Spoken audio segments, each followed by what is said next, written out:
Help me reach 1,000 subscribes. Support the video with a like and leave your thoughts in the comments. I read every comment. Thanks. I told Elizabeth I'd be working late that night, though in reality, I had no meetings. I wanted a little space, a moment to breathe away from the tension that had been building in our house for months. The house smelled faintly of lavender from the candles she'd lit that evening, probably to cover the scent of whatever she'd been cooking, or maybe just to mask the silence that had become so familiar between us. I parked a few blocks away, stepping out of the car with a casual shrug, pretending to check my phone. The cool evening air did little to calm my racing thoughts. I wandered down the dimly lit street, past shuttered storefronts and occasional passerby who barely noticed me. But all the while, I knew that inside, Elizabeth would eventually notice my absence. I could almost hear her thoughts, wondering, worrying, probably imagining some scenario far worse than the truth. And that was exactly what I wanted. A little uncertainty, a little control over a night that had felt increasingly chaotic. I found a small cafe still open, its soft amber light spilling onto the pavement. I sat at a corner table, ordered a black coffee, and watched people move past a window. Couples laughing, friends chatting over cakes, a lone man reading the evening paper. Each unaware of my presence, each living in a reality far removed from mine. I let my mind drift to Elizabeth. Her laugh, once spontaneous and bright, had grown guarded over the months. Even our small disagreements, which used to end in shared smiles or quiet apologies, had started lingering, echoing in empty hallways long after the words were spoken. I stared down at my coffee, pretending to read a text that didn't exist. I had rehearsed this little ruse for hours, where I'd be what I'd say, how I'd appear calm when in truth my chest felt tight, my pulse loud in my ears. It wasn't the first time I'd lied about my whereabouts. Not proud, but necessary. And tonight, I felt a strange thrill at the thought of Elizabeth's reaction. Finally, after nearly an hour, I made my way back home. The front porch light was on, a soft glow that marked her presence. I could hear the faint hum of music, probably a playlist she had put together, soft, melodic, yet somehow distant. I stepped inside quietly, trying not to announce my return, to blend into background like I had 100 times before. And then I saw her. Elizabeth was standing near the kitchen counter, phone in hand, scrolling through something with a careful, almost clinical focus. But when our eyes met, something shifted. The room seemed smaller, tighter, the air denser. I froze, unsure whether to approach or to simply stand still and absorb the moment. That look, part surprise, part calculation, held me in place, and for a heartbeat, the world outside ceased to exist. I cleared my throat, attempting casualness I didn't feel. "Hey!" I said softly, letting my voice trail just enough to suggest nonchalance. Elizabeth looked up fully then, a faint smile tugging at her lips, though it didn't reach her eyes. Those eyes, sharp and assessing, held a question I wasn't sure I wanted answered. And yet, the magnetic pull of that gaze made it impossible to look away. I moved closer, careful not to close the distance too quickly. Our history, full of both laughter and friction, felt compressed into the space between us. Words seemed inadequate to bridge the chasm that had grown over months of small neglects, whispered grievances, and silent dinners. I could feel the weight of every misunderstanding, every unspoken irritation, pressing down on my chest. Elizabeth finally broke the silence. "You're late," she said, not accusatory, but with that strange mixture of curiosity and guardedness I had come to recognize. "I thought you said you'd be working?" I smiled, a fraction of tension escaping me.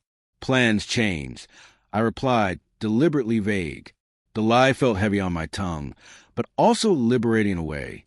I wanted her to wonder, to feel a flicker of the uncertainty I had carried for hours. Bold CTA1. If this story is already gripping you, tap that like button now.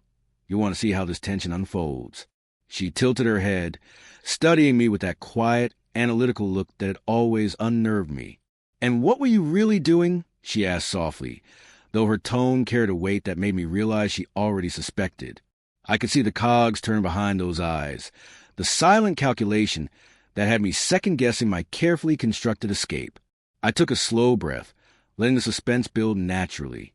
"Just walking," I said, letting the word hang in the air, ambiguous enough to spark her imagination, but simple enough to mask my secret.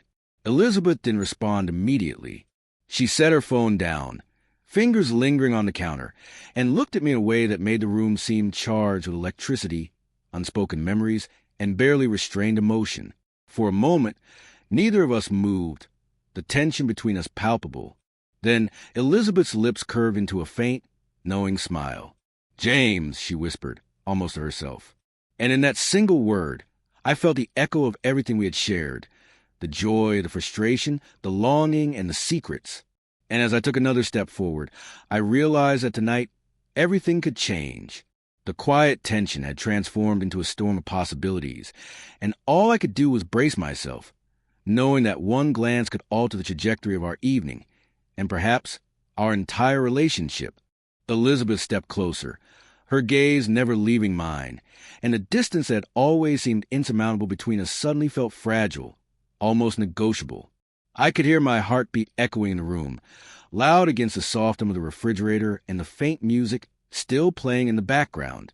Every step she took was deliberate, measured, but charged with intensity that made the air feel almost electric. "I knew you weren't at work," she said quietly, her voice low but steady. "I had a feeling you were somewhere else." There was no accusation in her tone, only observation. The honesty in her words hit me like a jolt.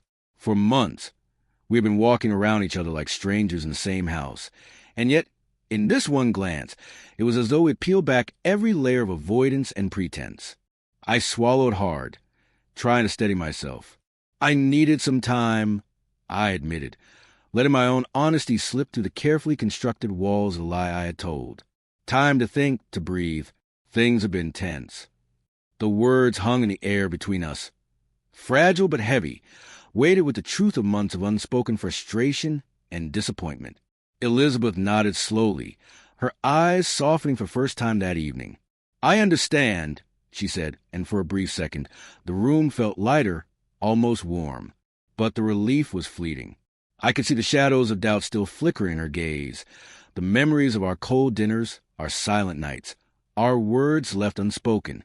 It wasn't going to be fixed with a single conversation or a single evening, but it was a start. I stepped closer, closing just enough distance to feel the warmth of her presence without breaking the fragile tension. "Elizabeth, I can't keep lying. Not to you, not to myself. I've been holding back, afraid of what it would mean if I finally let go of control. But tonight, I realized that the truth is what matters." My voice softened, each word deliberate, hoping she could feel the weight of sincerity behind them. She blinked, processing, then took a hesitant step toward me. "And what is the truth, James?"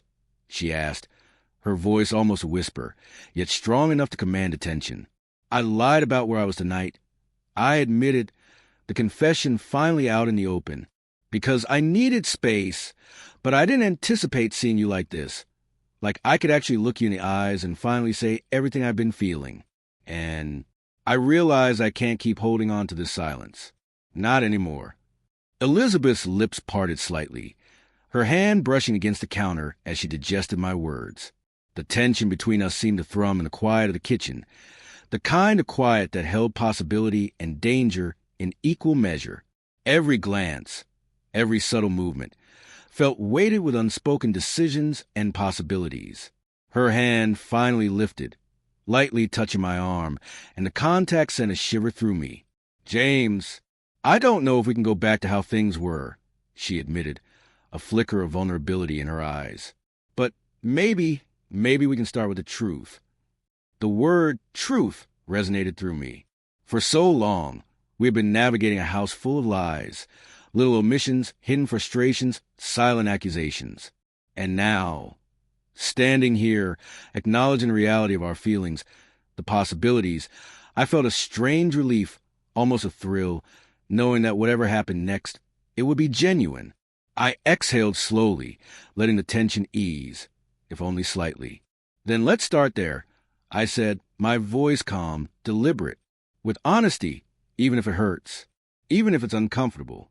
We owe ourselves that much. Elizabeth nodded, a faint smile breaking through for the first time in months.